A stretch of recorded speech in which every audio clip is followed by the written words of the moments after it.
after these two amazing concerts, he sends out on Twitter, he says, "I'm transformed." I heard that you have a vault of hundreds of unreleased songs. Are you ever going to release them and let us hear?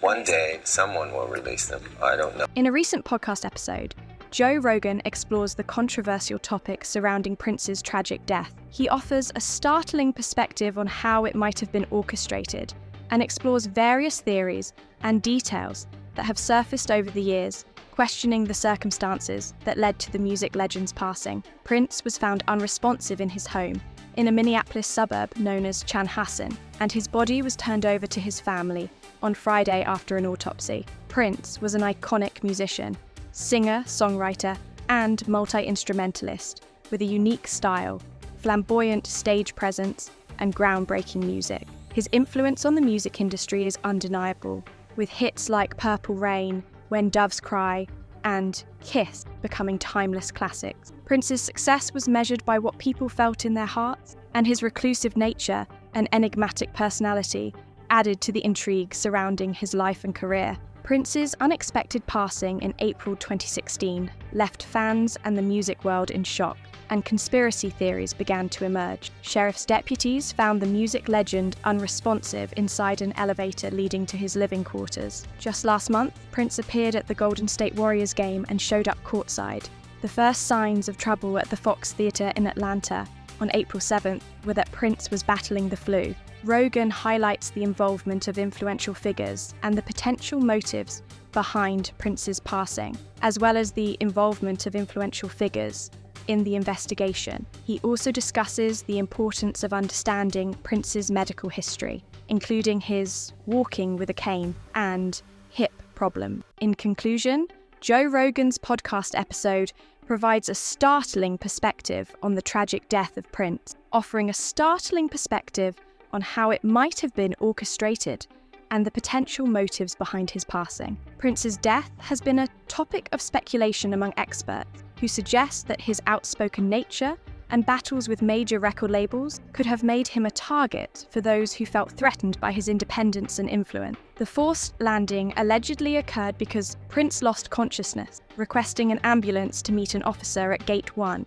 a sinking feeling for those close to him. Unsealed search warrants related to Prince's death revealed that opioid painkillers were found in much of Prince's estate, along with controlled substances in prescription pills, aspirin, and vitamin bottles. Not a single prescription had Prince's name on it, but some had the name of his longtime friend and estate manager, Kirk Johnson. Dr. Michael Schulenberg told investigators that he had prescribed an opioid painkiller. Prince's relationship with major record labels was tumultuous, with him famously changing his name to an unpronounceable symbol in the 1990s as a protest against Warner Brothers and the music industry's control over artists. This move was a bold statement against the exploitation of musicians and their creative work. Rogan has speculated that Prince's defiance and refusal to conform to industry norms may have led to conflicts with powerful entities. He has suggested that these conflicts could have played a role in the events leading up to Prince's passing, while there is no concrete evidence to support these claims. New developments in Prince's death include the US Attorney's Office in Minneapolis joining the investigation into his death, and new details about the hours leading up to his death. Blake McCoy from Minnesota shared that it had been exactly 2 weeks since Prince was found dead at his Paisley Park estate, and that in the hours before, there was a life-saving mission using synthetic opioids. In conclusion, the idea that Prince's independence made him a target is a recurring theme in Rogan's discussion. The US Attorney's Office in Minneapolis is joining the investigation into Prince's death, and new details about the hours leading up to his death are being learned. Prince, a pop star, died of an accidental overdose of fentanyl, an opioid 50 times more potent than heroin and 50 to 100 times more potent than morphine. Evidence suggests that Prince thought he was taking Vicodin, not fentanyl. There is no evidence that Prince knowingly ingested fentanyl, and there is no evidence that any person associated with Prince knew he possessed counterfeit pills containing fentanyl. Prince likely had no idea he was taking a counterfeit pill that could kill him, despite extensive effort. law enforcement was unable to determine the source of the counterfeit Vicodin laced with fentanyl. The circumstances surrounding Prince's passing have been the subject of much debate and speculation. Official reports stated that Prince was found unresponsive in an elevator at his Paisley Park estate in Minnesota, and the cause was attributed to an accidental overdose of a powerful painkiller. New information has emerged in the ongoing investigation into Prince's death, with investigators finding 24 counterfeit pills tested positive for fentanyl. These drugs were reportedly discovered at Prince's Paisley Park estate inside a bottle of Aleve. The drugs found were counterfeit pills laced with fentanyl, a knockoff of Vicodin, which was a prescription medication available from doctors. The knockoff had lethal doses of fentanyl. Following Prince's passing, an investigation was launched to determine the circumstances surrounding the incident, and authorities discovered numerous prescription medications at his residence, raising questions about how Prince obtained these medications and whether there was any foul play involved. New revelations from the investigation into Prince's death include newly unsealed records, search warrants concerning his death, and search warrants concerning his opioid addiction. It is unclear whether Prince was fully informed about the risks associated with these medications, and some speculate that medical professionals may have inadvertently contributed to his overdose. Prince's passing had a profound impact on his fans and the music industry, as his music continues to inspire and resonate with people worldwide.